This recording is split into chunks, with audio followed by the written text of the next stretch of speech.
Hey there, I'm here at my home studio in Berkeley, California, and I just want to share with you a bit about how we put together the arrangements and the different tracks for Full Dark, the first single from Aaron Gibson's Horror Films and Sunday Schools and Sunday School. Here we go. All right, so let me just play you a little bit of the beginning.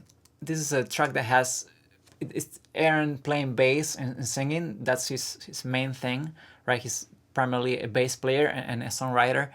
And this, I think it was about midway through 2016. We met each other actually online, and after sharing a bit about both of our music kind of past projects, we thought that it was a good match to work on this together, and so we did a tryout, and this was the first song that actually we did. And so he presented me with basically these two tracks. I think it was a different recording. It was a demo recording at that point, but it was basically this. And let me play you. I'm gonna play you from the verse 1 up to a little before the first chorus. Check it out. Caught my feet on shards of rock, walking on your streets of gold. Just can't find the time to talk to you no more. It is written and then spoken of, but can Gilda's stories be true? I may be disenchanted, but I guess I'm not angry at you.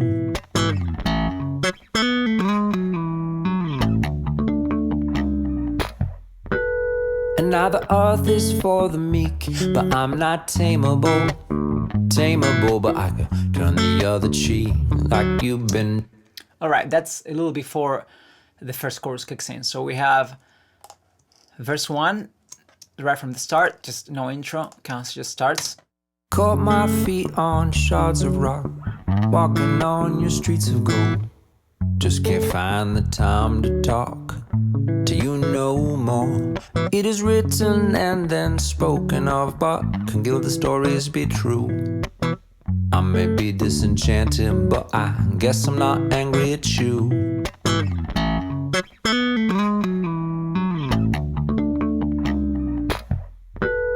And now the earth is...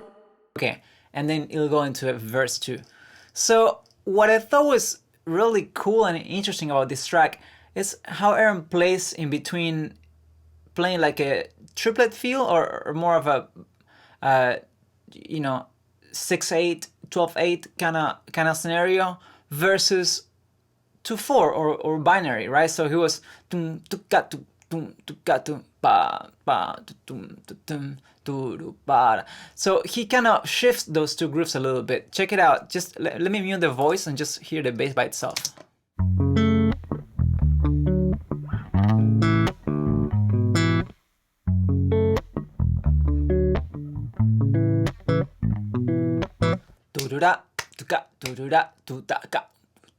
So it's not really obvious sometimes, but he hints to go to both of those places. So I thought it was really cool, and I thought that was something very interesting to pick from and actually embrace for that arrangement, right? Let me show you what was the first. I'm gonna actually now unmute the string quartet part, and you're gonna hear the whole thing from the top up to that section. Caught my feet on shards of rock, walking on your streets of gold. Just can't find the time to talk to you no more. It is written and then spoken of, but can Gilda's stories be true? I may be disenchanted, but I guess I'm not angry at you.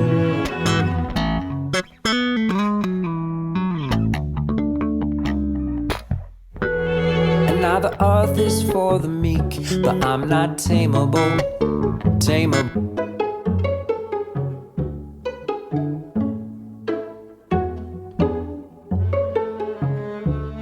Of justice for our own. I guess you'd say this world is not our home.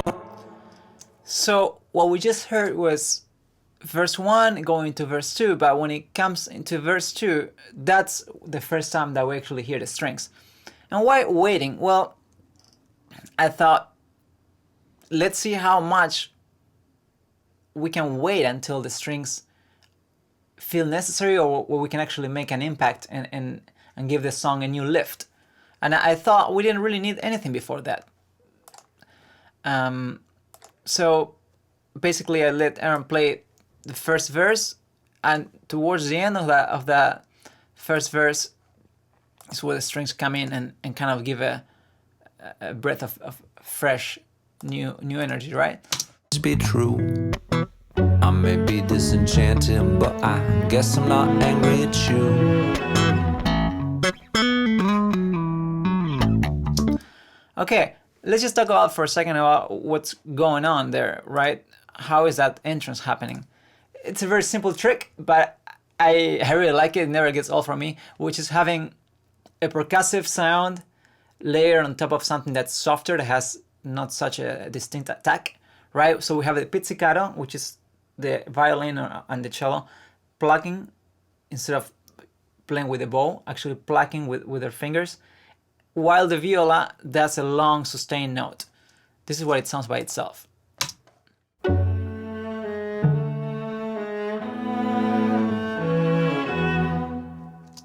So it's like the viola line kind of comes out of nowhere in a way, right? Because it's covered by the pizzicato. And it's really striking. I mean, right now you can see that there's strings happening here, but if I didn't tell about it, you wouldn't know that they're coming, right? So I think that's cool and interesting to me, at least. But can Gilda stories be true? I may be disenchanting, but I guess I'm not angry at you.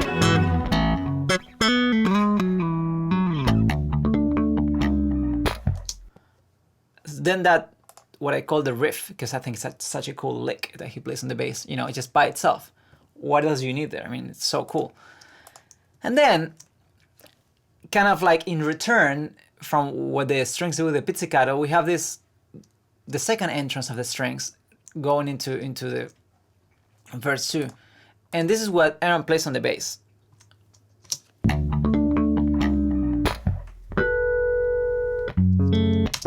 The plucky harmonic, right?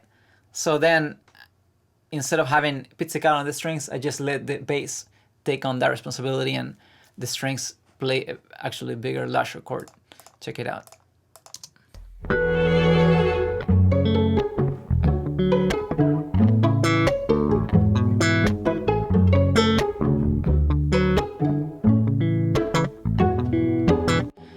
And then there what happens is that I'm again embracing, here's where this gesture actually really comes out. It's using the 3 and the 2 and kind of grabbing from that 3 to sprinkle across these pizzicatos.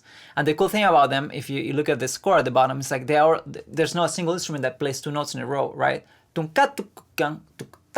it's basically they're sharing, and the idea is that the way that the strings are sitting in the recording, you're gonna hear the pizzicatos kind of fly around the speakers, right? So it's kind of thought in that way.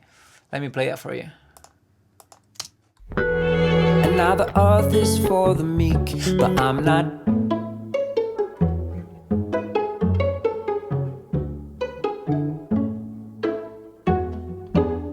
Is it not really ours to speak of justice for our own? I guess you'd say this world is not our home. And could we be running out of time? I guess the problem ain't yours, but mine. Shit, yeah, I got questions for you, bro. And then so we have the texture with the pizzicatos, and what comes after is the biggest, widest opening of range, and really when we actually let the strings be strings and play, you know, what we expect from them. Although with a little bit of a catch, because there's like a big no-no of classical music here. We have like big double, it's not a no-no, but it's just funny. There's parallel octaves going on, like F to F, A to A. So they're basically spitting out this big double octaves melody, right? From cello and violin 1. And inside we have viola and violin 2 filling up with more accompaniment and more harmonic filling, right? Filling with filling. There we go. So let me play you that by itself so you can see what the strings sound like.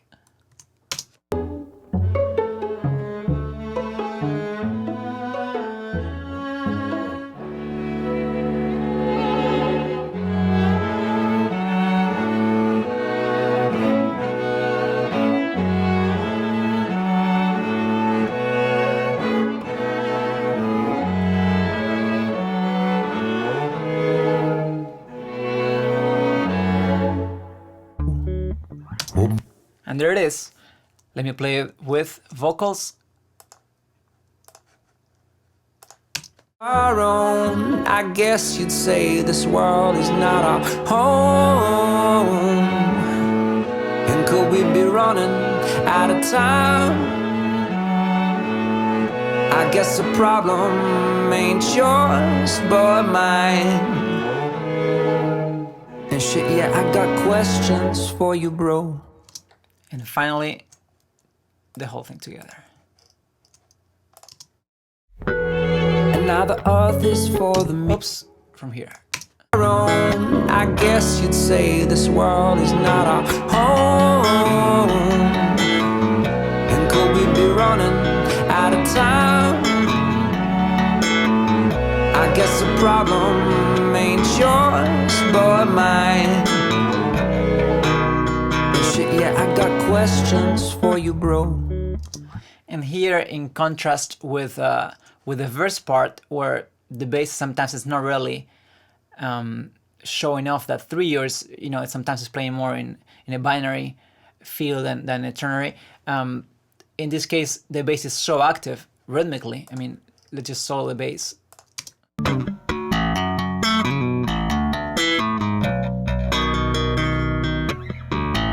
That I feel like, well, why would the strings need to, you know, emphasize or support the rhythm so much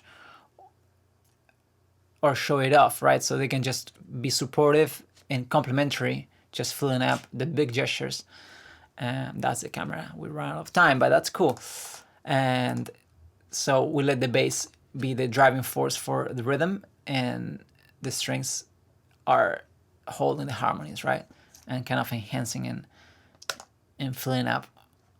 I guess you'd say this world is not our home. And could we be running out of time? I guess the problem ain't yours but mine. But shit, yeah, I got questions for you, bro. Hope I'm not asking. And that's basically, at a glimpse, all that happens from the top of the song up to the end of the first chorus. All right. Well, thank you so much for watching this, and I hope you liked it. And I hope you enjoy the full album.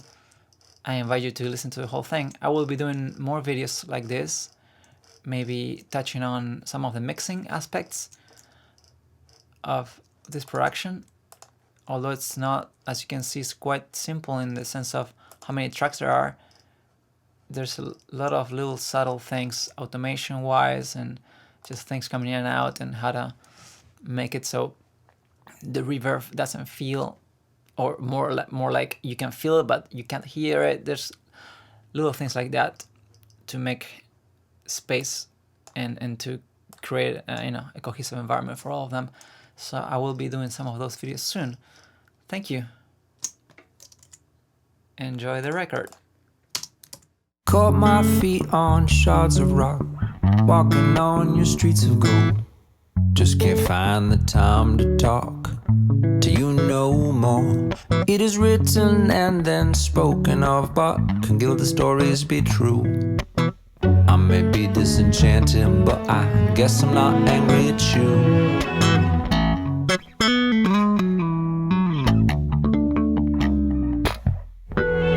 Now the earth is for the meek, but I'm not tameable, but I turn the other cheek like you've been